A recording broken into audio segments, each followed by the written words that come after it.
welcome to video 4, Going Beyond, Supporting a Regenerative Business Culture.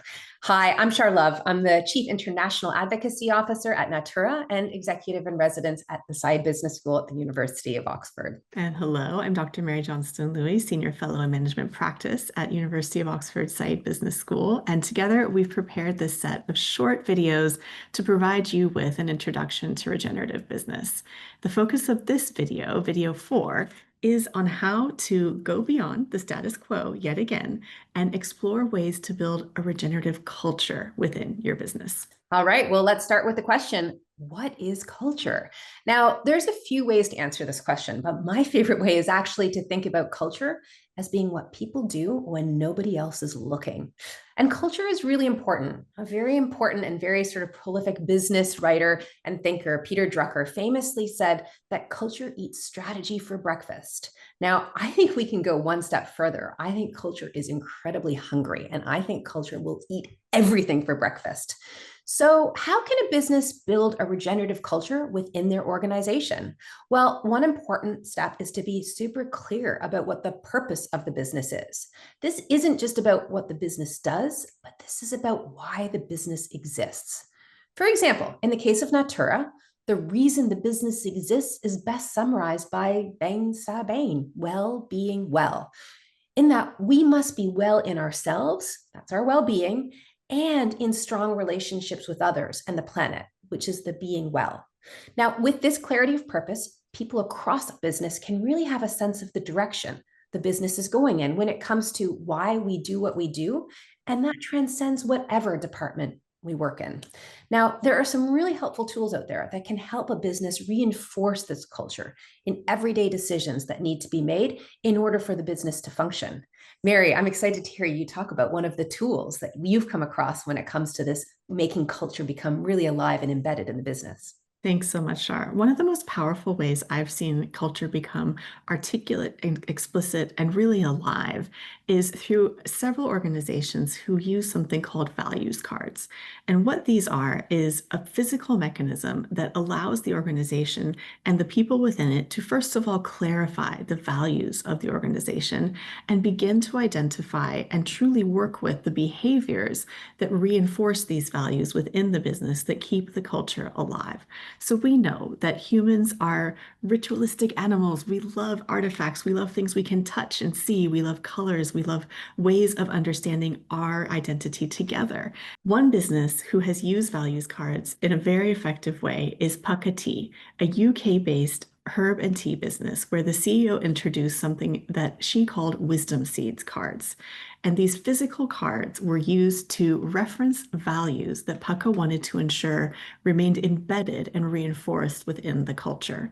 These values were courage, clarity, respect, and truth. And each person was given a set of these cards. And each meeting room was equipped with a set of these cards as well. So the deck would be in place. And at the start of a meeting, sometimes in an organic way and sometimes in a very clear and structured way, there would be someone assigned to hold the cards. And the person who would take on one of the cards, for example, courage or clarity or respect, would have that ability and have the platform to be able to ask, what are our intentions for this meeting in terms of the way we show up with this value in mind? Or thinking about after the meeting, how did we do? Did we meet our own expectations around these values? So this person or people would take on the role in real time of guardians of particular values. If the conversation wasn't feeling ambitious enough, perhaps the need for courage would be brought. Someone might hold up the card physically to be able to get clarity if that was needed when the meeting was becoming complex. So these are ways that actually help us to voice and empower ourselves and our teams to be able to bring our culture into our everyday practices. And Pukka is not the only organization to use cards in this way. B Lab UK, which is part of the B Corp movement, a certifying entity for currently over 2,500 B Corps in the UK, uses these cards as a way to embed core values and behaviors across the organization. So I'll just show, we have some of the cards here. So comfort over courage, raising the bar, going further together, being a force for good, and bringing out the best in everyone.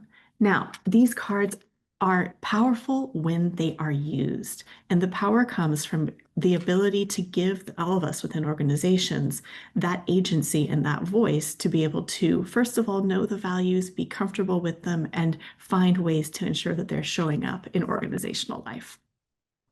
Well, thanks for taking us through these two examples of organizations that are really using these cards. And as you said, really making them come to life and help the values and the purpose of the business really be felt in everyday decisions. When we look at these examples and others, I think there's a couple of really important takeaways we should sort of hold on to when it comes to using these cards. You've already touched on this, Mary, but how important it is that these cards are physical. They're really tangible. They're things that you can hold in your hands. That's a really important part of making these concepts really come to life within the organization. The second thing is to make them fun and make them playful. You want people to engage with them. You want them to use them. You don't want them to feel like that you're being forced to use them, but rather that there's sort of a desire to engage and use them as a way to deepen relationship and really play with some of the concepts. The third area is really about making sure that when you're using these cards, you're really creating the context for openness and accessibility by anyone and everyone. So that means really anyone can use these cards at any time and really enforcing a culture that in using these cards, there is no wrong way to sort of bring them into a meeting or to use them when coming to a decision moment. So it's kind of one of those things where everyone, as you said, Mary, can have a sense of agency and feel they can use them in a way that best meets their needs. The other really important part and takeaway that we've seen from other businesses that have used these cards is how important it is for the leaders within the organizations to really model their use. They need to be part of creating the culture and creating the permission for everyone to have the confidence to use those cards when they feel called. And lastly, I think a really fun idea for an organization is to find ways to really publicly celebrate those who are using those values that are in those cards and really demonstrating what it looks like. So whether or not that's a workplace award or some kind of distinction or celebrating some of the actual decisions that are made because of these cards, it's a really great way to, again, create that enforcing loop that people feel that there's something really powerful about their use and that they can find ways to really, again, help those values come alive in the business through using the cards.